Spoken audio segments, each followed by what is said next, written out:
झाले, काय माहिती पार्श्वभूमी काय? बघा, आपण जेव्हा ज्या पक्षात असतो त्या पक्षाचं चिन्ह असतं, त्या पक्षाचे नेते असतात आणि मग त्या पक्षात आपण नाहीये तर आपण कुठं आहोत?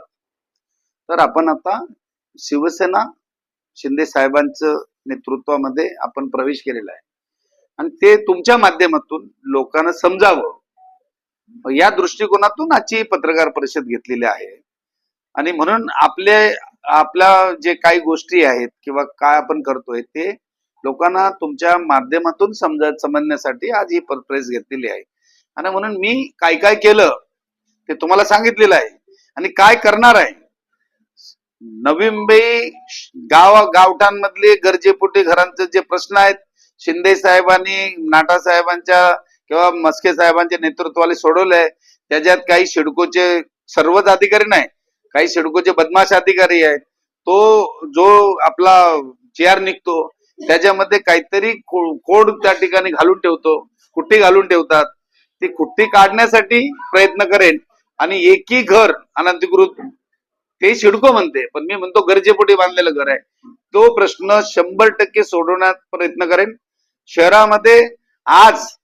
शहरामध्ये ज्या काही पुनर्वसन चाललंय किंवा रिडेव्हलपमेंट चाललंय तर रिडेव्हलपमेंटची कामं सहजरित्या किशोर पाटकर साहेब असतील, नाटा साहेब असतील, आपले खासदार साहेब आणि शिंदे साहेब हे प्रयत्नशील आहेतच.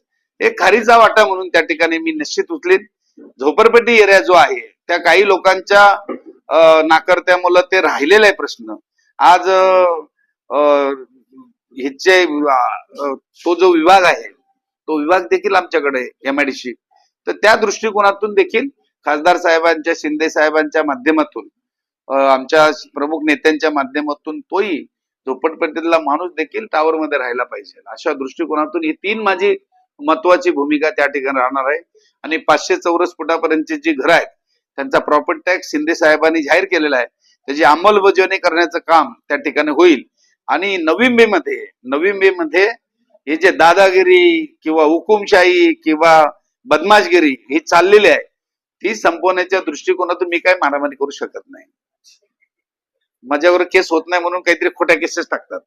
माझ्यावर एकदा अपमर्डरच्या 2 केस टाकल्या. तो एकदा आम्ही भजन करत असताना तुम्हाला सर्व माहितीये गुरु आपला सानपाड्याचा तिथं देखील आमच्यावर केस टाकली. एक आता तुम्हाला माहितीये की प्लॅन करून मला एक अटकवण्याचा प्रयत्न केला. देवाच्या कृपेनं मला तिथं काही अटक झाली नाही. मी असं काहीतरी फार मोठा आरोपी आहे, फसवण्याचं राजकारणामध्ये ट्रॅप करण्याचं काम केलं. त्यांना वाटलं नामदेव भगतवर फार मोठी केस होईल.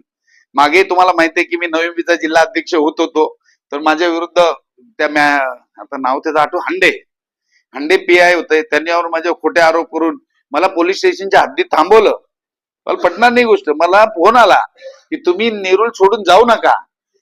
ती कशासाठी की मी नेरूळला असलो की मग तिथं भांडणं करायला लावली आणि मग माझं नाव टाकायला सांगितलं, म्हणजे मुलीचं, माझ्यावर, मिसेसवर, माझ्या सर्व भावंडांवर.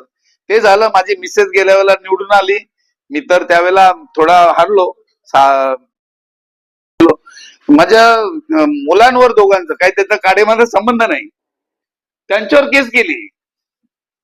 ही अशी लोक आहेत, त्याच्यामुळे काही तशी काही चिंता करायचं कारण नाही.